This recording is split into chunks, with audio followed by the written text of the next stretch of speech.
आणि आपस में झगड़ते हो. लाडक्या बहिणींना तुम्ही संधी दिलेली आहे, तुमचे आभार मानले ज्योतिताई वाघमारे यांनी. काय म्हणाल, काय भावना आहे तुमची? खरं म्हणजे आमचा शिवसेना पक्ष जो आहे हा सर्वसामान्य कार्यकर्त्यांचा पक्ष आहे आणि हिंदू हृदय सम्राट बाळासाहेब, धर्मवीर आनंदीगे साहेब या सर्वांनी सर्वसामान्य कार्यकर्त्यांना मोठं केलं आणि तोच विचार घेऊन आम्ही पुढे चाललोय. आणि त्यामुळे डॉक्टर ज्योतिताई वाघमारे या लाडक्या बहिणीला आम्ही लाडकी बहीण, मुख्यमंत्री माझी लाडकी बहीण योजना आपण या राज्यात राबवली. अनेक लाडक्या बहिणींच्या संसाराला हातभार लागला आणि त्यामुळे आता या शिवसेनेच्या माध्यमातून देखील डॉक्टर ज्योतिताई वाघमारे यांना शिवसेनेने राज्यसभेची संधी दिलेली आहे. खरं म्हणजे त्यांना देखील याची काहीच कल्पना नव्हती, परंतु शेवटी शिवसेनेमध्ये सर्वसामान्य कार्यकर्त्याला बळ देण्याचं काम गेल्या 3-3.5 वर्षापासून आम्ही करतोय आणि त्याचाच एक भाग म्हणून ज्योतिताईंना राज्यसभेची संधी दिलेली आहे. ज्योतिताई राज्यसभेमध्ये अतिशय पक्षाची भूमिका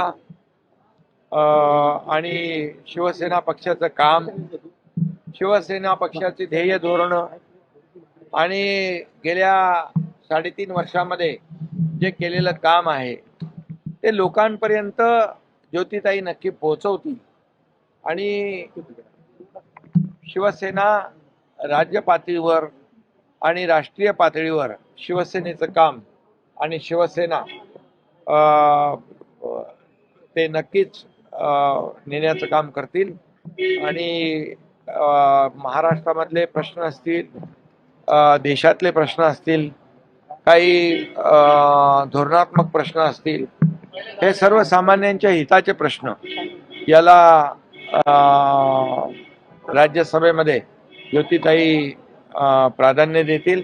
आणि मला विश्वास आहे की शिवसेनेने केलेली निवड जी आहे ती अतिशय सार्थक ठरेल आणि सर्वसामान्य माणसाला न्याय देण्याचं काम, अतिशय सर्वसामान्य घरातली ही आमची बहीण आहे.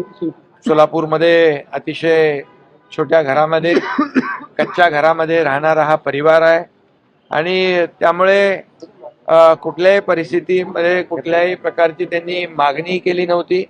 त्यांनी कधी माझ्याकडे अशा प्रकारचा राज्यसभेचा विषयही काढला नव्हता.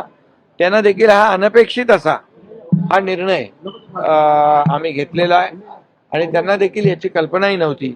आणि त्यामुळे मला वाटतं की जो विश्वास आम्ही दाखवलाय, शिवसेनेने दाखवलाय, तो विश्वास सार्थ करून ज्योतिताई दाखवतील. बाई, पण तुम्ही जर मॅच खेळला तर राज्यसभेचा निर्णय काय असते? कारण बऱ्याच चर्चा होत्या की काही वेगळा निर्णय या ठिकाणी तुम्ही घेऊ शकता. खरं म्हणजे आम्ही मॅच खेळायला उतरतो ते जिंकायसाठी आणि ही मॅच खेळली असती तर नक्कीच जिंकलो असतो. परंतु आदरणीय शरद पवार साहेबांकडून आलेली विनंती आणि एकंदरीत त्यांचं जे काही ज्येष्ठत्व जे आहे त्यांनी देखील राज्यासाठी देशामध्ये जे केलेलं काम आहे याचा सर्वांनीच विचार केला आणि सर्वांची भावना होती की ही निवडणूक बिनविरोध व्हावी. परंतु या ठिकाणी मी आपल्याला सांगू इच्छितो, लोकमान्य टिळकांचे पंतू डॉक्टर रोहित टिळक यांच्या बाबतीत देखील आम्ही विचार केला होता आणि त्यांचं देखील चांगलं काम आहे.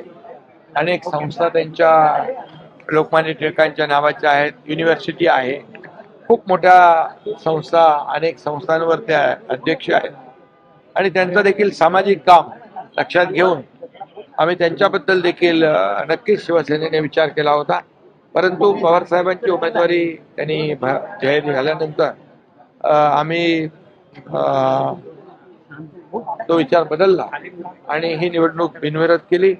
डॉक्टर रोहित टिळक नक्कीच यापुढे देखील सोबत काम करतील आणि शिवसेनेसोबत लोकांची जी काही सेवा आहे ती करेल. सर तुमची कार्यावरची कसरत झाली का? अनेक दिग्गज होते ते या स्पर्धेमध्ये होते राज्यसभेच्या निवडणुकीसाठी, मात्र ज्योती बापूंचं नाव निश्चित झालेलं आहे. मला या कार्यावरची कसरत करावी लागेल.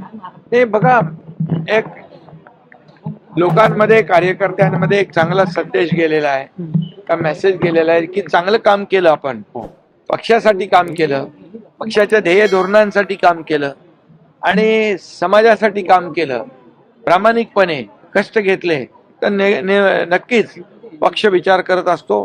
पक्ष हा चांगल्या काम करण्याची नोंद घेत असतो आणि मी देखील सर्वसामान्य कार्यकर्ता आहे, त्यामुळे सर्वसामान्य कार्यकर्ता चांगला जो काम करेल त्याला नक्कीच अशा प्रकारच्या संध्या मिळतील.